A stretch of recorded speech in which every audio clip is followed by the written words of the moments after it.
Assalamualaikum warahmatullahi wabarakatuh. JJS guys, jalan-jalan sore JJS. Bab 401 sampai 402. Bab 401 Bunuh bahayanya di apartemen. Setelah mereka bertiga selesai makan, Suzy harus segera kembali ke Sushi Group untuk menangani masalah tersebut karena dia telah menandatangani kontrak. Hari ini, Ye Guan harus menemani Mu Wanyu, jadi dia tidak bisa menemaninya ke perusahaan. Suzy tidak peduli tentang ini. Saat Mu Wanyu sedang mencuci piring, Suzy menarik Ye Guan ke samping.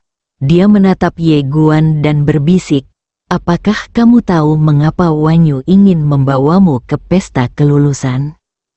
Ye Guan menggelengkan kepalanya.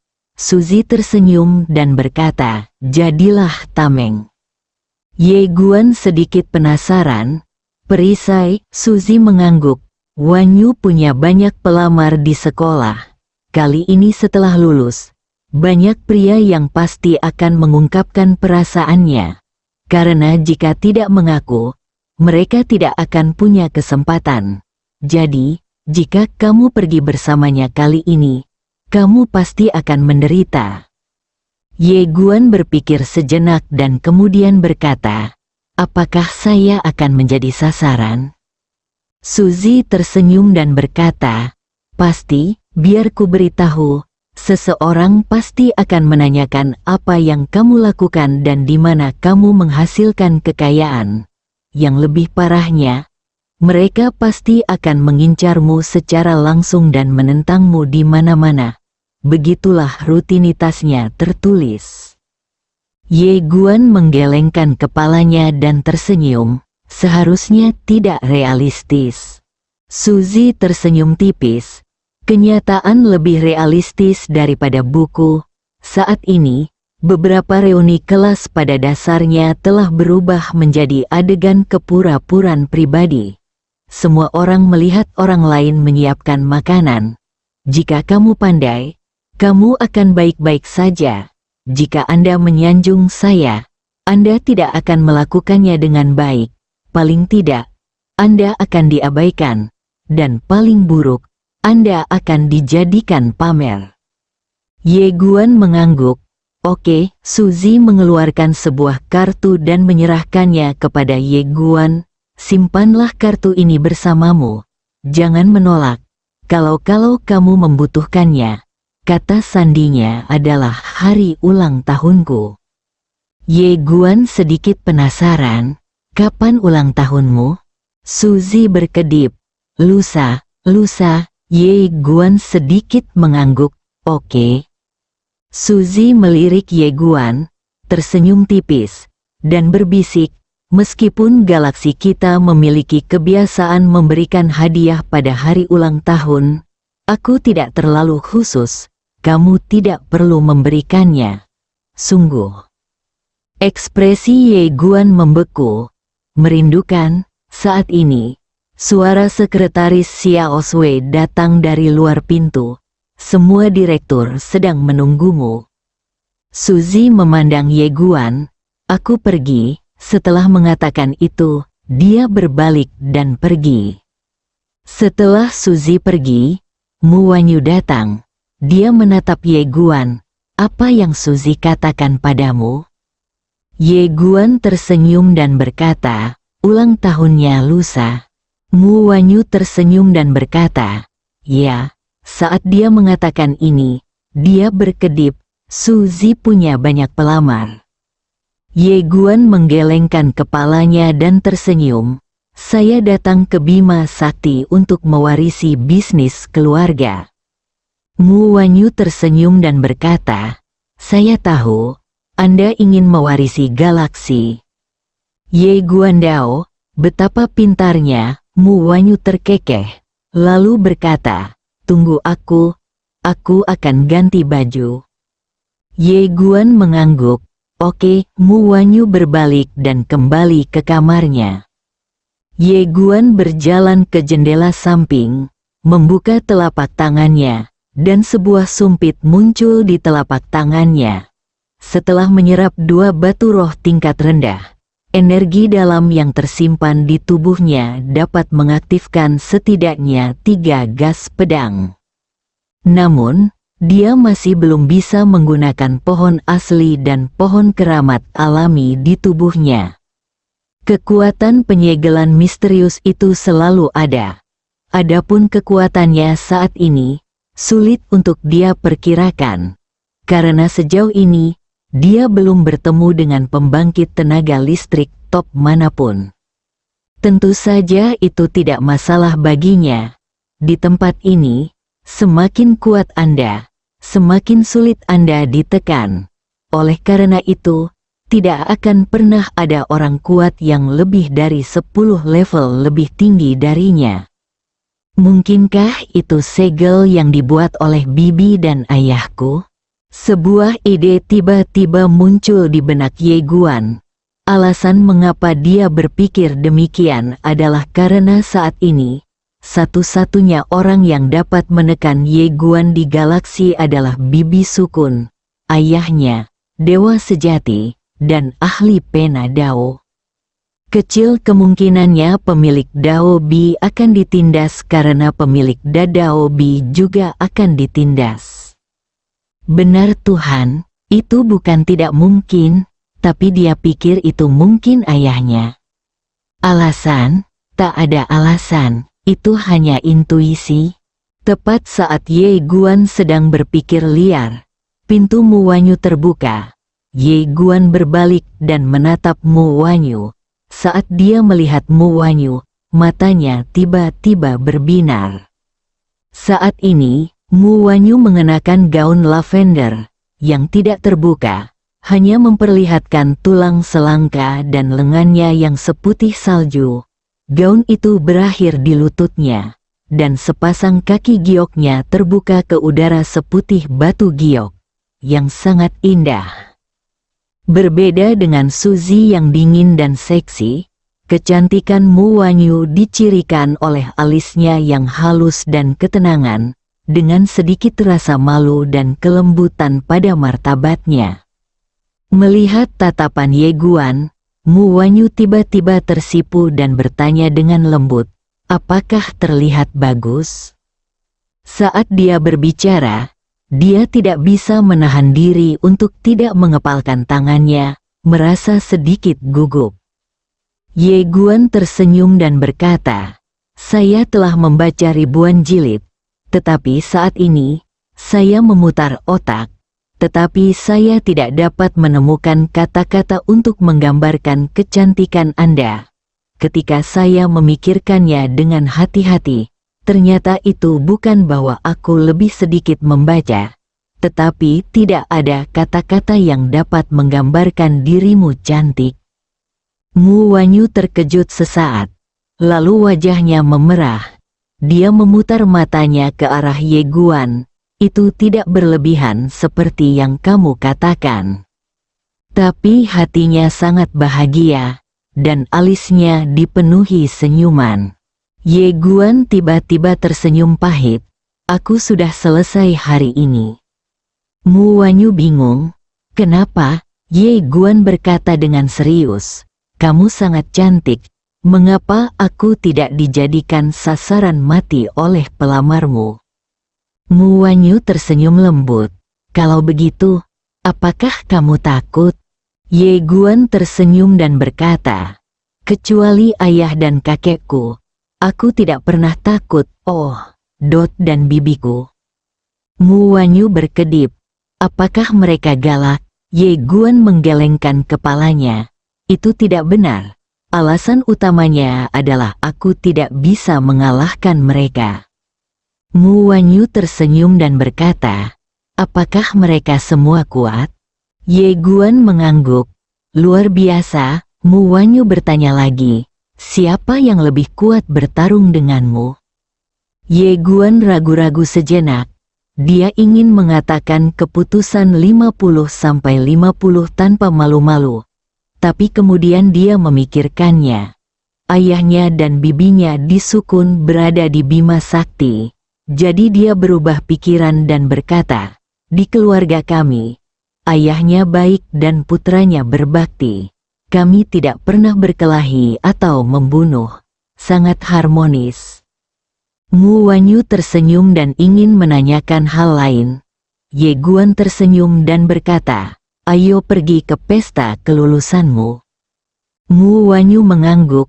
Oke. Setelah keduanya turun, mereka menemukan sekretaris Suzy, Xiao Sui, sedang menunggu di bawah. Xiao Sui tersenyum dan berkata, Tuan Ye, wanita itu punya penjelasan, izinkan saya mengantarmu ke sana. Mengerti? Ye Guan mengangguk. Oke. Setelah keduanya masuk ke dalam mobil, mereka duduk di kursi belakang sementara sekretaris mengemudikan mobilnya sendiri. Mu Wanyu memandang keluar jendela dengan sedikit enggan. Setelah lulus, aku akan meninggalkan kota ini. Ye Guan tersenyum dan berkata, apakah kamu ingin pergi ke Yanjing? Mu Wanyu menoleh ke arah Ye Guan. Bagaimana denganmu? Ye Guan mengangguk. Nantikan, Mu Wanyu tersenyum dan berkata, kenapa? Ye Guan Dao, orang yang saya cari mungkin ada di sana. Mu Wanyu bertanya, Tuan tanpa batas. Ye Guan menggelengkan kepalanya, wanita. Mu Wanyu sedikit mengernyit, wanita. Ye Guan mengangguk dan menoleh keluar jendela. Dia tidak tahu apa yang terjadi pada Cisu, Ciro, Jixuan dan Qian.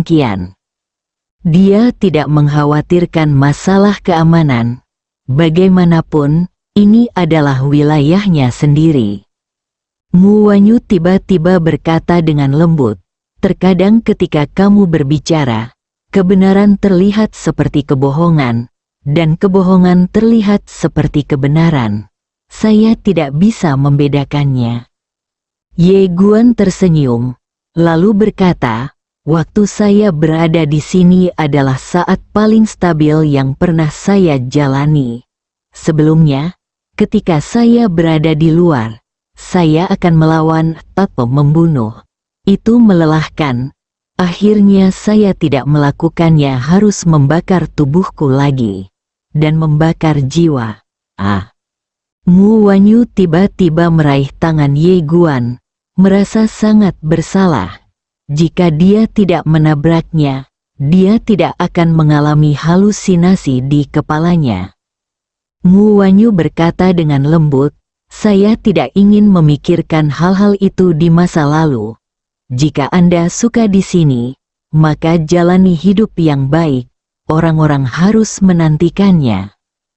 Ye Guan tersenyum dan berkata, oke, mereka datang. Keamanan.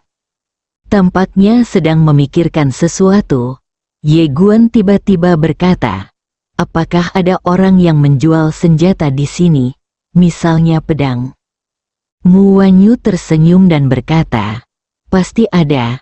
Apakah kamu ingin bermain pedang? Ye Guan mengangguk.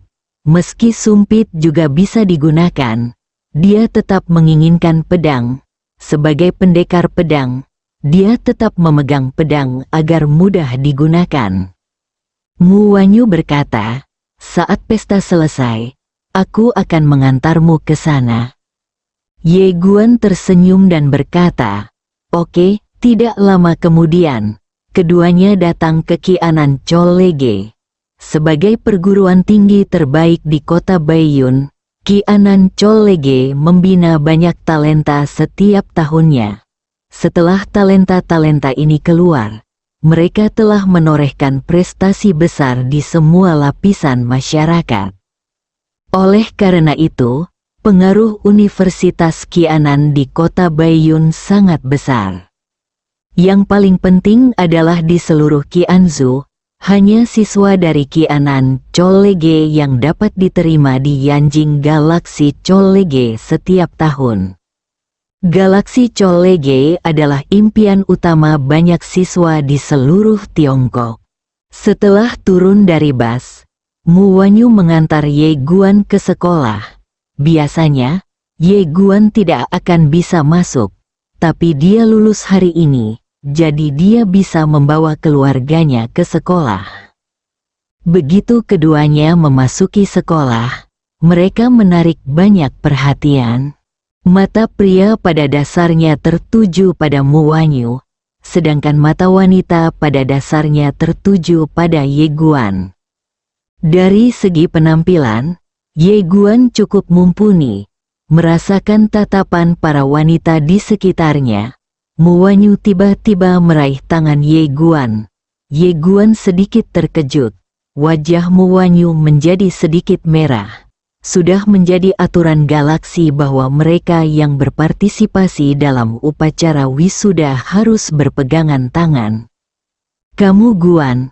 Saat itu, seorang wanita tiba-tiba berlari dari kejauhan Wanyu. Wanita itu tampak berusia 20-an, dan dia juga mengenakan pakaian formal. Dia sangat cantik, dengan kuncir kuda, dan penampilan yang heroik. Melihat wanita itu, Mu Wanyu juga memiliki senyuman di wajahnya. Jiwer berjalan ke arah Mu Wanyu, matanya tiba-tiba tertuju pada Ye Guan, dan dia berkata sambil tersenyum, "Apakah ini pria tampan yang kamu sebutkan?"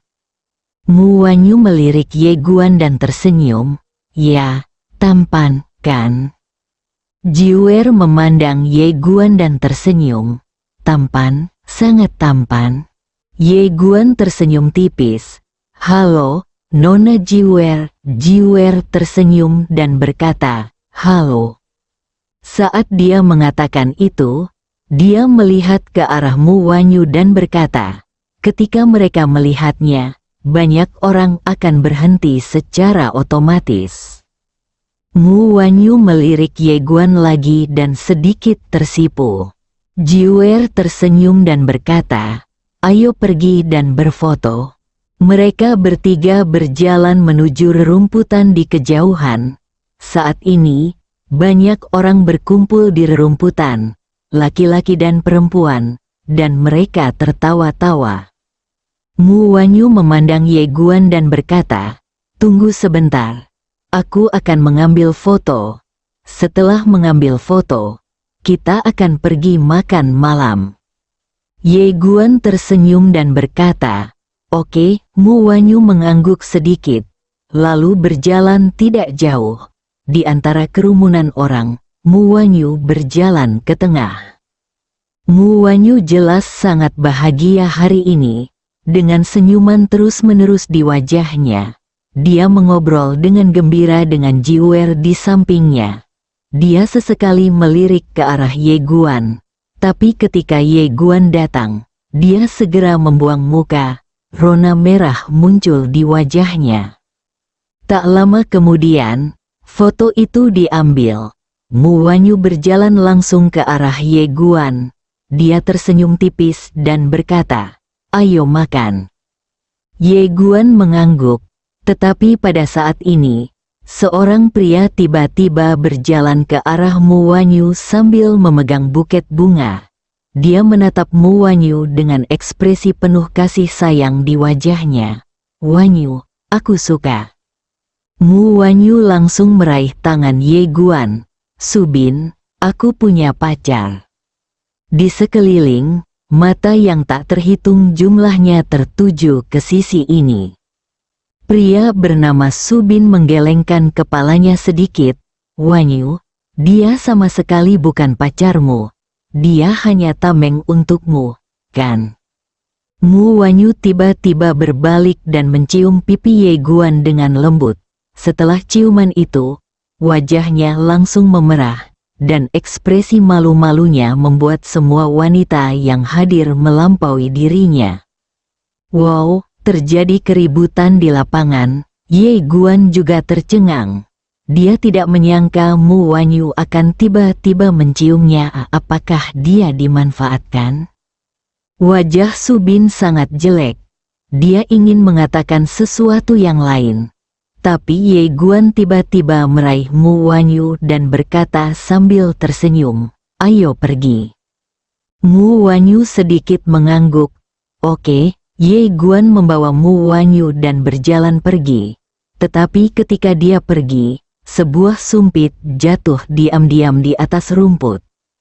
Su Bin memandang Ye Guan dan Mu Wanyu berjalan pergi dengan ekspresi muram dan niat membunuh di matanya. Saat ini, Ye Guan menoleh dan melirik ke arah Su Bin. Ketika dia melihat Ye Guan menatapnya, Su Bin sedikit terkejut, dan kemudian seringai muncul di sudut mulutnya, tanpa niat membunuh yang tersembunyi di matanya. Ye Guan menarik pandangannya. Tiba-tiba, di depan Su Bin, sebuah sumpit tiba-tiba terbang, menembus langsung langkahnya, dan kemudian terbang keluar dari atas kepalanya. Percikan darah, semua orang di lapangan tercengang. Di kejauhan, Ye Guan menarik Mu Wanyu ke kejauhan dengan ekspresi tenang. Dia, Ye Guan, tidak akan melakukan hal bodoh dengan membiarkan orang lain pergi meskipun dia tahu orang lain akan membalas dendam. Dia suka membekap bahaya. Jika tidak, begitu orang ini pergi, dia pasti akan mencoba yang terbaik untuk membalas dendam padanya atau Mu Wanyu. Jika dia tidak memperhatikan, Mu Wanyu akan diculik atau yang lainnya. Ye Guan tidak akan membiarkan hal berdarah seperti itu terjadi. Bab 402. Bunuh ayahku sendiri. Su Bin tiba-tiba mati mendadak, menyebabkan kepanikan. Meskipun Ye Guan dan Mu Wanyu sudah berada lebih dari 10 meter, beberapa orang masih melihat ke arah Ye Guan. Dalam adegan tersebut, hanya Ye Guan yang memiliki motif untuk membunuh. Tentu saja, tidak ada bukti yang mendukung keduanya. Mu Wanyu memeluk Ye Guan erat-erat dan tidak berkata apa-apa. Ye Guan tersenyum dan berkata, "Mengapa kamu tidak bicara?" Mu Wanyu memandang Ye Guan. "Kamu membunuhnya, kan?" Ye Guan mengangguk.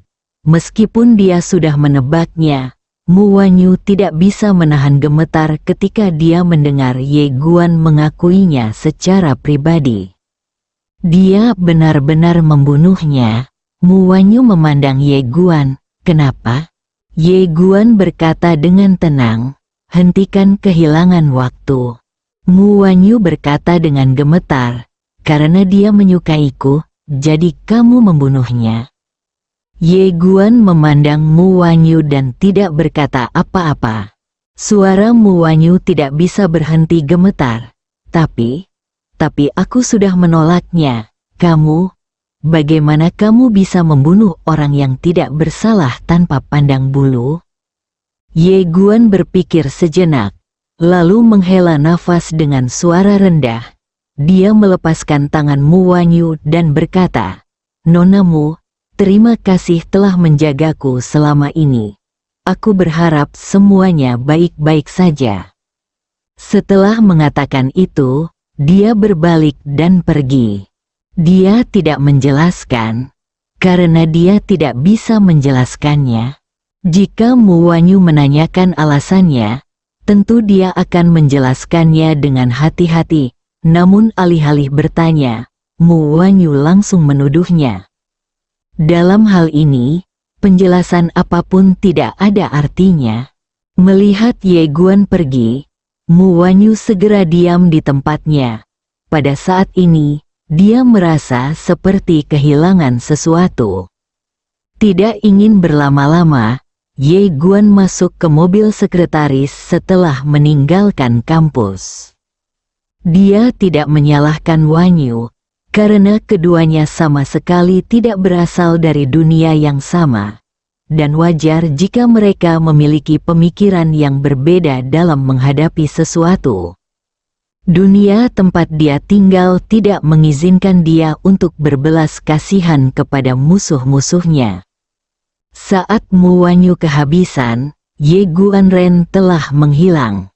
Di pintu masuk kampus, Mu Wanyu menatap kosong ke kejauhan, kepanikan menyebar dari lubuk hatinya. Pada saat ini, Seorang wanita dan seorang pria paruh baya tiba-tiba muncul di belakang Mu Wanyu. Wanita itu mengenakan seragam ketat, selendang rambut panjang, dan wajah yang dingin. Temperamennya sangat berbeda. Wanita itu sedingin es, dan dia memancarkan niat membunuh yang mengintimidasi. Di samping wanita itu, berdiri seorang pria paruh baya. Pria paruh baya itu bertubuh tinggi dan berotot. Dia merasa seperti bisa membunuh seekor harimau dengan satu pukulan. Pria paruh baya itu menatap Mu Wanyu. Dia mengeluarkan kartu identitas dan berkata, "Nona Mu, kami dari grup naga. Sekarang, kami ingin berbicara dengan Anda." Wajah Mu Wanyu penuh kebingungan. Setelah beberapa saat, Mu Wanyu dibawa ke sebuah ruangan di sekolah oleh mereka berdua. Setelah wanita itu duduk, dia meletakkan ponselnya di depan Mu Wanyu. Mu Wanyu bertanya dengan ragu, "Ini dia?" Wanita itu tidak berkata apa-apa. Pria paruh baya itu menjelaskan, "Nona Mu, ini ponsel Subin." Mu Wanyu sedikit mengernyit. "Ponsel Subin?" Pria paruh baya itu mengangguk. "Kami menyelidiki nomor teleponnya dan menemukan bahwa dia menelepon 1 jam yang lalu." Saat dia mengatakan itu, dia mengangkat telepon dan memainkannya dengan cepat. Setelah beberapa saat, suara Subin datang dari telepon. "Kalian tetap di luar. Jika wanita itu tidak setuju dengan saya hari ini, saya akan memperkosanya malam ini. Biarkan dia berpura-pura menjadi bangsawan." Setelah mendengar kata-kata Subin, Mu Wanyu segera diam di tempatnya. Pria paruh baya itu memandang Mu Wanyu. "Nona Mu, orang yang membunuh Subin adalah pria yang ikut bersamamu, kan?" Mu Wanyu menggelengkan kepalanya sedikit dan tangannya gemetar. Apalagi yang ingin ditanyakan pria paruh baya itu? Wanita bingsan tiba-tiba mengeluarkan tablet dan meletakkannya di depan Mu Wanyu. Yang diputar di sana adalah adegan di mana Ye Guan dan mereka bertiga berada di atas rumput. Tentu saja ada pengawasan di sekitar sekolah. Wanita bingsan itu menatap Mu Wanyu dan berkata dengan dingin, "Saat Subin menyatakan cintanya padamu, pria yang bersamamu tidak memiliki niat untuk membunuh, tapi dia menjatuhkan sumpit, dan di antara dia dan saat kau pergi, dia menoleh untuk melihat Subin. Lihatlah ekspresi Subin saat ini."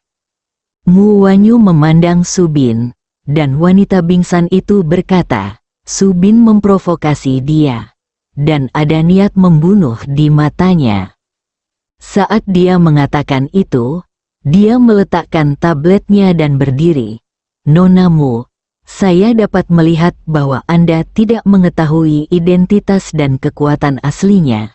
Tetapi saya dapat memberitahu Anda bahwa orang ini sangat berbahaya, dan dia tahu caranya, menghentikan kerugian tepat waktu." Mu Wanyu tiba-tiba mengangkat kepalanya untuk melihat wanita gunung es itu. Tubuhnya tidak bisa berhenti gemetar. Wanita gunung es bertanya, Apa?" Mu Wanyu berkata dengan suara gemetar. "Saya bertanya kepadanya mengapa dia ingin membunuh orang, dan dia menyuruh saya untuk menghentikan kerugian tepat waktu." Wanita gunung es itu sedikit mengernyit. "Bagaimana jawabanmu?" Mu Wanyu menggelengkan kepalanya sedikit, air mata tiba-tiba mengalir. Wanita bingsan memandang Mu Wanyu. Setelah beberapa saat, dia menggelengkan kepalanya dan berkata, "Kamu tidak berasal dari dunia yang sama." Setelah mengatakan itu, dia bangkit dan pergi bersama pria paruh baya itu. Tetapi pada saat ini, dia berhenti lagi, seolah dia memikirkan sesuatu. Dia menoleh untuk melihat cincin di tangan Mu Wanyu. Cincin ini, Mu Wanyu menundukkan kepalanya sedikit, seolah dia telah kehilangan jiwanya, dan berbisik, dia memberikannya kepadaku.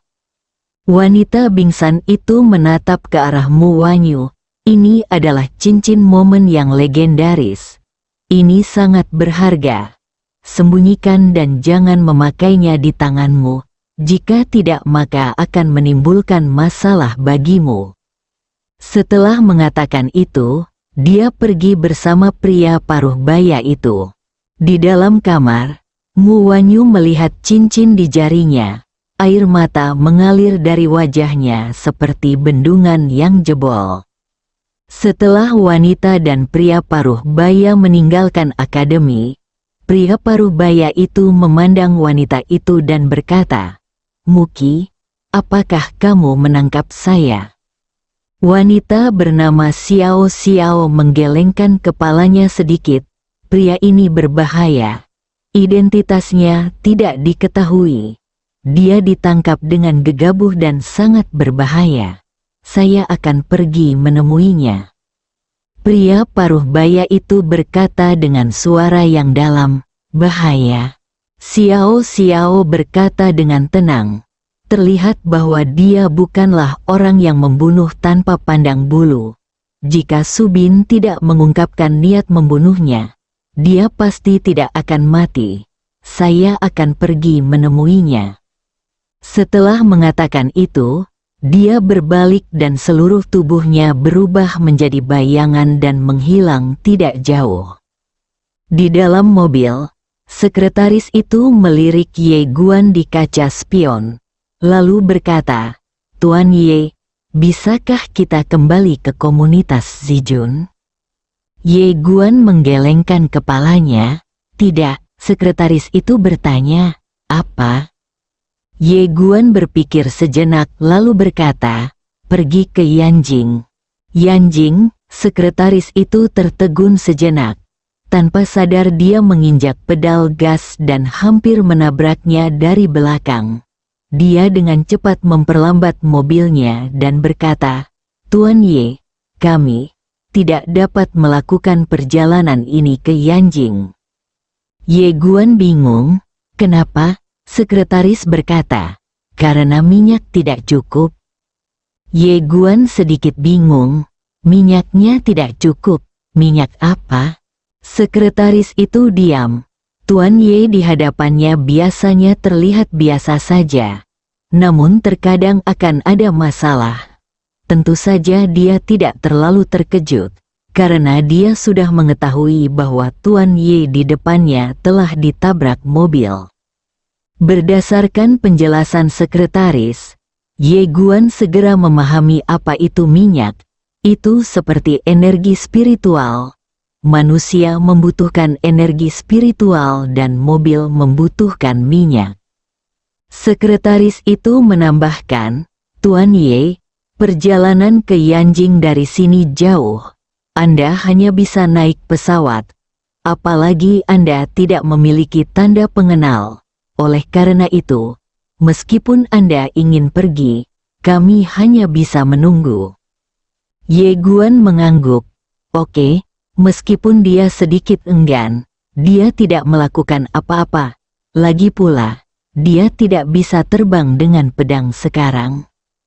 Pedang, memikirkan hal ini, Ye Guan tiba-tiba berkata, "Nak, apakah ada tempat yang menjual pedang?"